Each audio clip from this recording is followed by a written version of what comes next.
ভারতীয় ভিসা যদি বাংলাদেশিদের জন্য সহজ না করে তাতে আসলে কারা বেশি ক্ষতিগ্রস্ত হচ্ছে, এই প্রশ্নটি এখন সকলের মনে, বিশেষ করে বাংলাদেশের মিডিয়া অথবা ভারতীয় মিডিয়াগুলোতেও কিন্তু এগুলা নিয়ে বিভিন্ন প্রচার প্রচারণা হচ্ছে। তবে এটা নিঃসন্দেহে বলা যেতে পারে যে দুদেশেই ক্ষতিগ্রস্ত হচ্ছে। কারণ বাংলাদেশ থেকে কিন্তু অনেক মানুষ যখন বিদেশে যায় চিকিৎসা করতে অথবা ঘুরতে ভ্রমণ বিষয়ে, তখন কিন্তু অনেক টাকা খরচ করে। আর ওই যেই দেশে ভ্রমণ করতে যাক না কেন, ওই দেশ কিন্তু বৈদেশিক মুদ্রা আর্ন করে থাকে এভাবেই। তো সেই দৃষ্টিকোণ থেকে বাংলাদেশ থেকে কিন্তু লক্ষ লক্ষ মানুষ আপনার বিদেশে চিকিৎসা করতে যায়, এটা কিন্তু সহজ হিসাব। তো সেই জায়গায় ওই চিকিৎসা বাবদ কিন্তু অনেক টাকা খরচ করে। আর সবচেয়ে বেশি বাংলাদেশি মানুষ কিন্তু যায় ভারত এবং থাইল্যান্ডে। এই বিষয়ক একটা কিন্তু সংবাদও প্রচার হয়েছে, যেমন বাংলাদেশ ব্যাংকের গভর্নর কিন্তু এই কথাটা বলেছেন যে বাংলাদেশের ডেইলি স্টার নিউজে কিন্তু এই নিউজটা এসেছে। দেখেন যে বিদেশের চিকিৎসা বাবদ বছরে $5 বিলিয়ন খরচ করে বাংলাদেশিরা। কে বলেছেন? গভর্নর সাহেব। অর্থাৎ এখানে বিস্তারিতভাবে বলা আছে, বাংলাদেশ ব্যাংকের গভর্নর আহসান এইচ মনসুর বলেছেন বাংলাদেশিরা বিদেশে চিকিৎসার জন্য বছরে $5 বিলিয়ন বেশি খরচ করেন।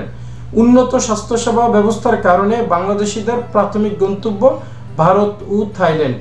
আপনি দেখতে পাচ্ছেন যে বিষয়টা কি, যে ভারত এবং থাইল্যান্ডে প্রতি বছর মানুষ এত পরিমাণ চিকিৎসার জন্য যায় যে এত টাকাই খরচ করে, যেটা অনেক টাকা, $5 বিলিয়ন।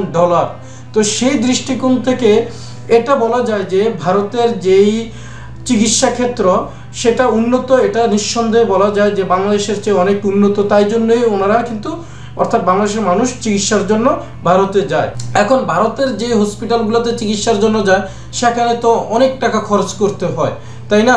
হয়তোবা খরচের পরিমাণটা বাংলাদেশের চেয়ে একটু কম, কিন্তু ভারতেরও তো এখানে লাভ আছে, অবশ্যই লাভ আছে। কারণ তারা কিন্তু একটা বিজনেস পারপাস চিন্তা করলে অবশ্যই তাদের হসপিটালের মাধ্যমে এই লক্ষ লক্ষ ডলার আর্ন করতে পারতেছে।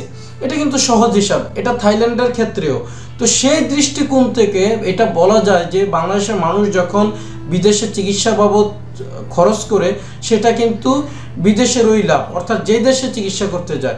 ভারত যদি ভিসা না দেয় তাহলে কিন্তু ভারত এদিক দিয়ে চিকিৎসা বাবদ যে খরচটা বাংলাদেশ করতো সেটা কিন্তু অন্যান্য দেশে করবে, না হয় নিজের দেশেই করবে। তখন ওই খরচটা বাংলাদেশের মানুষদের দ্বারা যেটা হতো, এটা কিন্তু ওনারা আর্ন করতে পারতো, অর্থাৎ উপার্জন করতে পারতো। সেটা কিন্তু হচ্ছে না। হয়তোবা বলতে পারেন যে ভারত পৃথিবীর বৃহত্তম অর্থনীতির দেশ, অনেকগুলো বৃহত্তম অর্থনীতির মধ্যে একটা বৃহত্তম অর্থনীতি দেশ। তো সেই দৃষ্টিকোণ থেকে বলতেই পারেন যে বাংলাদেশের মানুষ না আসলেও সমস্যা নেই। তবে এটা বলা যায় যে ভারত যদি ভিসা না দেয় তাতে কিন্তু ভারতেও ক্ষতিগ্রস্ত হবে, বাংলাদেশেও ক্ষতিগ্রস্ত হবে। কারণ দুদেশের একটা ভ্রাতৃত্বের বন্ধনটাও কিন্তু নষ্ট হবে। অতএব আমরা চাই যে দুদেশ অবশ্যই ভালো একটা সম্পর্ক নিয়েই এগিয়ে যাক, এবং কি দুদেশের মানুষ ভ্রাতৃত্বের বন্ধনে সবসময় জড়িয়ে থাকুক। আর ট্যুরিস্ট ভিসাটা যদি ইজি করে, তাহলে তো প্রতি বছর বাংলাদেশ থেকে প্রায় 12 থেকে 13 লক্ষ মানুষ ভ্রমণ করার জন্য শুধু ভারতেই যায়। অতএব এই দিকটাও বিবেচনা করে যদি ভারতীয় সরকার চিন্তা করে যে না, সবকিছু ওপেন করে দিতে, তাহলে বাংলাদেশের মানুষ অনেক উপকৃত হয়। ওকে বন্ধুরা, ভালো থাকবেন। পরবর্তীতে কথা হবে অন্য কোনো ভিডিওতে, অন্য কোনো বিষয় নিয়ে। আল্লাহ হাফেজ।